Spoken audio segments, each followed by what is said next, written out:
Bienvenido a Desafío, muchas gracias por acompañarnos. En esta ocasión le tengo un programa muy interesante.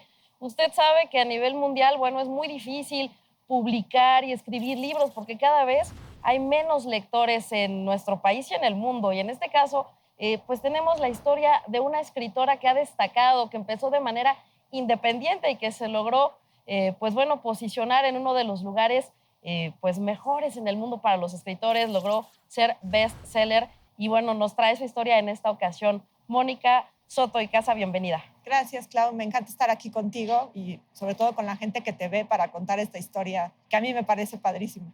Platícanos primero, ¿cuáles fueron tus primeras incursiones? ¿Por qué dedicarse a escribir en un mundo en el que, bueno, pues lamentablemente lo electrónico pues bueno, lo que es tecnológico le está ganando un poco a los libros? Mira, yo decidí que quería ser escritora a los 15 años porque los libros me fascinan.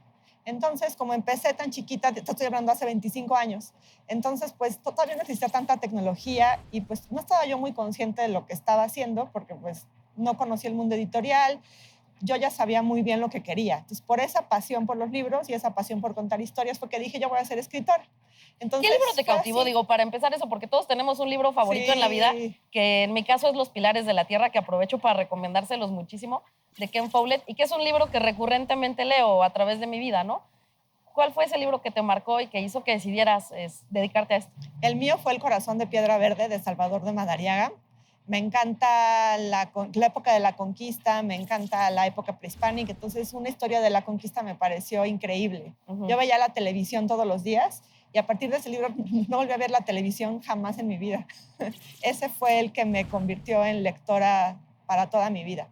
Qué importante, porque Sí. además son estos ejercicios que tienes que hacer a veces de introspección y que es un libro que te acompaña. Bueno, y después decidiste entonces dedicarte a las letras. A escribir, sí, es lo que más me gusta hacer en la vida. Y entonces lo que me puse a pensar, bueno, ¿cómo me voy a meter hacia ese camino? Es como en mi casa estudiar una carrera universitaria era algo que había que hacer de sí o sí. Dije, bueno, ¿qué voy a estudiar? Y me metí a estudiar periodismo porque me gusta mucho el acercamiento que tienen los periodistas hacia la literatura. Tienen una conexión mucho más profunda con el entorno, con los personajes, con lo que pasa en la vida real y por eso me metí a ser periodista, pero yo siempre supe que me iba a dedicar a los libros y a la literatura.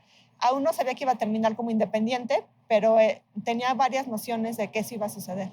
Y esto que mencionas, Mónica, es muy importante porque grandes escritores en nuestro país y en el mundo han sido primero periodistas y después, bueno, se van hacia el mundo de la literatura. El caso de Elena Poniatowska, de Carlos Monsiváis, de pues muchos a nivel mundial. Entonces, bueno, estas bases periodísticas, ¿cómo te han funcionado para desarrollar tu literatura? Lo que me ha provocado es que mi literatura sea breve. Yo no escribo libros demasiado largos. Como mi estilo es periodístico, pues es directo, claro, preciso y conciso, como te enseña. Entonces mi estilo es así. Y sobre todo, pues lo que me ha ayudado es a poderme conectar con los lectores y a emocionarlos y a que lloren conmigo y a que se carcajeen conmigo. Y para mí eso es lo que tiene sentido. A mí lo que me gusta es que cuando un lector termine de leer mi libro, o lo ame o lo odie, pero que me diga, ay, leí un libro y no me acuerdo ni X. cómo se llama. A mí me gusta que haya algo que les enganche y que digan, que les provoque algo, porque para mí la literatura es eso. Cuando tú tienes este contacto con la obra, que cuando lo termines de leer te deje por lo menos una idea volando en la cabeza por un rato. Ahora, Moni, esto que dices es muy interesante porque también para poder llegar a la publicación y consolidación de tus libros, uno en particular, Tacones en el Armario, que cabe decir que son 10 años ya de este lanzamiento que además rompió paradigmas, que se tradujo a otro idioma y que, bueno, fue un antes y un después. Hay una historia detrás, porque precisamente tuviste que fundar una editorial independiente precisamente pues, para poder abrirte camino y para seguir este sueño de convertirte en una escritora consolidada. Mira, en realidad la editorial surgió para publicar otros autores. Cuando tenía 21 años me hice mi primer libro. Pues en la presentación del libro estaba yo sintiendo algo tan increíble que dije, yo quiero que más gente sienta esto. Y fue que decidí poner una editorial. La fundé a los 23 para publicar a otros. No era mi intención básicamente publicarme a mí. Pero bueno, como empecé a hacer todo este tema, pues terminé publicándome a mí misma. La verdad es que en el armario fuera tan exitoso fue una sorpresa primero que nadie para mí, porque yo me asombraba muchísimo de que de repente estuvieran listas de los libros más vendidos y que me empezaran a llamar que entrevista acá, entrevista que yo decía, ¿qué está pasando? Sí, ese libro era un cuento metido en una antología de cuentos porque no quería que lo leyera mucha gente, pero me tenía que desahogar y por eso lo escribí. Y de repente verlo así era como, wow, qué increíble. Entonces fue que decidí continuar con la editorial Y y además es continuar un con libro, perdón, para hacer un paréntesis, de empoderamiento de la mujer. Sí, porque en ese momento era lo que yo necesitaba en la parte personal. Entonces escribí un libro desde la furia, desde la tristeza, desde todas las emociones que tiene uno cuando te ponen el cuerno. Entonces, pues yo creo que la gente cuando lo leyó dijo, ay, pues yo también me sentí así, porque es algo que le ha pasado pues casi a todas las personas, hombres y mujeres. Entonces, la primera asombrada fui yo y me parece increíble. Y por eso seguí haciendo libros de otros autores y seguí moviéndome pues en los lugares nuevos, como tú dices, que se empezaban a abrir puertas distintas y pues seguí moviendo los libros de los otros autores también, así como el mío, ¿no? Porque esa fue una oportunidad para crecer que la verdad ni siquiera estábamos buscando. Llegó así como un regalo de la vida. Y ahora estás lanzando un nuevo libro, Galletitas para un funeral, Sí. que también tiene mucho que ver con este empoderamiento emocional, el empoderamiento del ser humano, pero a través de historias divertidas, historias emocionantes, historias que te transmiten precisamente una emoción, un sentimiento. Platícanos un poco de esta nueva obra.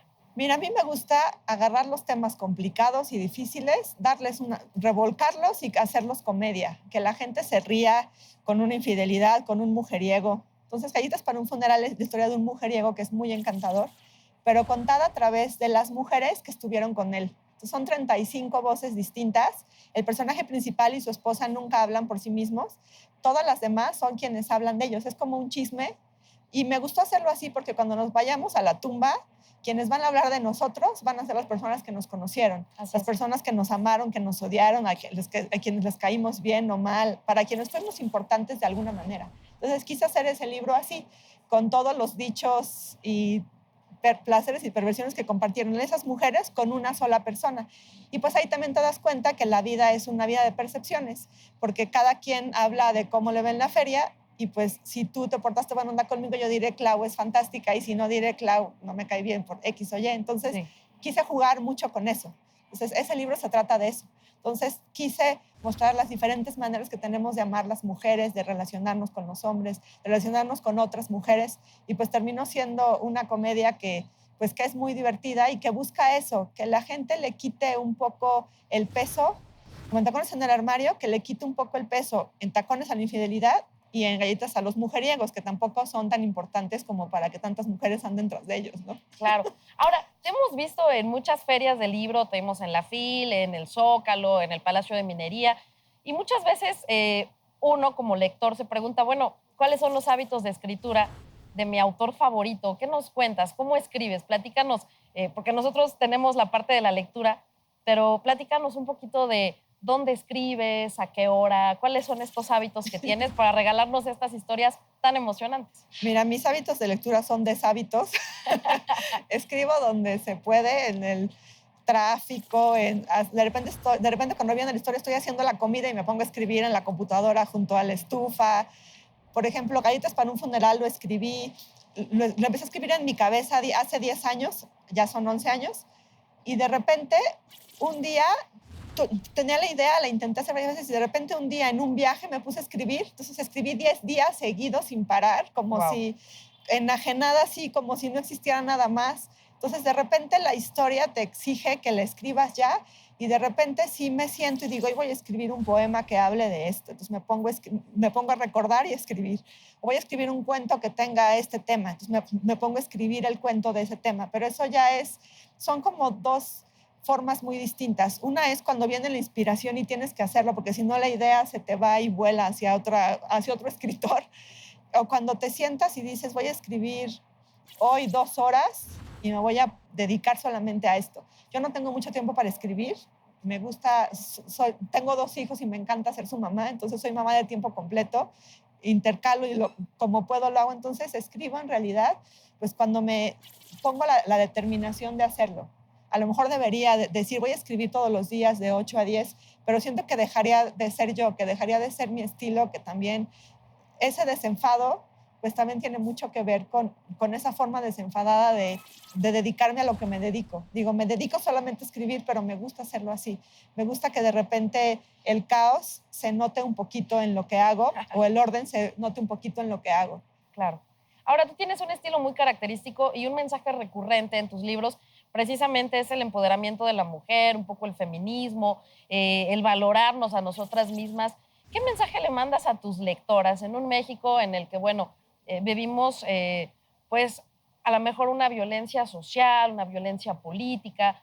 ¿Cuál es este mensaje que le das a tus lectoras? A mí lo que me gusta decirles es que si las mujeres no conquistamos el mundo es porque no queremos, es porque nos enamoramos muchísimo. Entonces tenemos que poner nuestra cabeza en orden, tenemos que poner nuestros objetivos en la vida en orden y trabajar por ellos, porque esa es la única forma en que uno puede estar contento. Finalmente, a mí no me interesa tanto que las mujeres se estén tan empoderadas que luego sean insoportables y tengan un cero margen de tolerancia, sino al contrario, a mí lo que me gustaría es que las mujeres fueran tan felices en su vida, estuvieran tan realizadas haciendo cualquier cosa que tengan ganas de hacer con la libertad que tengan ganas de vivir, pero que estén convencidas de que ese es su camino. Y de esa forma, pues vamos a seguir avanzando. Si uno no tiene objetivos claros, pues no llega hacia ninguna meta. Entonces, lo que me gusta compartirles es eso. Y sí estoy convencida de verdad, si las mujeres no conquistamos el mundo es porque perdemos el tiempo en cosas que no son tan importantes. Entonces, enfocarse nos ayuda muchísimo. Mónica, para terminar esta conversación, se están cumpliendo 10 años precisamente de este gran éxito en las librerías e incluso en otros países, como en Estados Unidos, de Tacones en el Armario. Y viene una sorpresa, viene una reedición. ¿Nos platicas un poco para terminar? Sí, estoy haciendo la edición especial de 10º aniversario, que es la edición desvergonzada.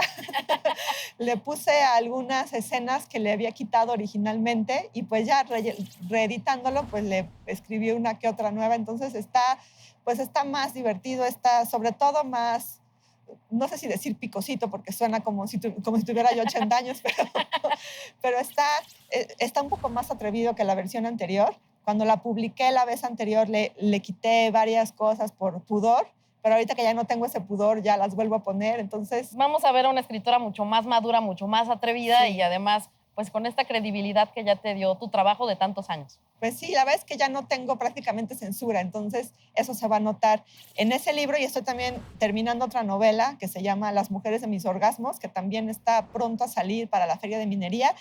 Y también hice un libro de poesía, que eso lo trabajo diferente, que se llama Epopeyas de la piel, que es un libro escrito a mano. Wow. Y tiene fotos a color así grandes. Lo quiero. Ese es muy como para fans, así de me gusta cómo escribes. Y pues siempre con la poesía hago eso, intento ponerles formatos distintos, pero sí, eso es lo que viene. Tacones en el armario, Epopeyas de la piel y Las mujeres de mis orgasmos. Espero que les gusten y que los disfruten. Pues Mónica, muchas gracias por esta conversación. Gracias a ti por esta oportunidad de platicar sobre mis libros, te lo agradezco. Y gracias a usted por acompañarnos. Hasta la próxima.